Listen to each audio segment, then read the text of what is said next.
Indian ഭരണഘടനയിലെ പഞ്ചവത്സര പദ്ധതികൾ എന്ന സങ്കല്പം ഏത് രാജ്യത്ത് നിന്നാണ് കടമെടുത്തത്? ഓപ്ഷൻ എ ആണ് റഷ്യ. റഷ്യയിൽ നിന്നാണ് പഞ്ചവത്സര പദ്ധതികൾ എന്ന സങ്കല്പം കടമെടുത്തത്.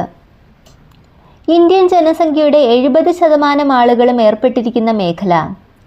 ഓപ്ഷൻ ബി ആണ് പ്രാഥമിക മേഖല. താഴെ പറയുന്നവയിൽ സാമ്പത്തിക വികസനത്തിന്റെ അളവുകോൽ ഏത്? സാമ്പത്തിക വികസനത്തിന്റെ അളവുകോൽ ഏത്? ഓപ്ഷൻ സി ആണ് പ്രതിശീർഷ വരുമാനമാണ്. താഴെ പറയുന്നവയിൽ കേന്ദ്ര ഗവൺമെന്റ് കളക്ട് ചെയ്യാത്ത നികുതി ഏത്? കേന്ദ്ര ഗവൺമെന്റ് കളക്ട് ചെയ്യാത്ത നികുതി ഏതാണ്? തൊഴിൽ നികുതിയാണ്. അപ്പോൾ വരുമാന നികുതി, കസ്റ്റംസ് തീരുവ, എക്സൈസ് ഡ്യൂട്ടി എന്നിവ കേന്ദ്ര ഗവൺമെന്റ് കളക്ട് ചെയ്യുന്ന നികുതികളാണ്. ചോദനം അതിൻ്റെ പ്രധാനത്തെ ഉണ്ടാക്കുന്നു എന്ന് പറഞ്ഞത് ആര്? ചോദനം അതിൻ്റെ പ്രധാനത്തെ ഉണ്ടാക്കുന്നു എന്ന് പറഞ്ഞത് ആര്? ഓപ്ഷൻ സി ആണ് ജെ എം കെയ്ൻസ് ആണ്. J M Keynes.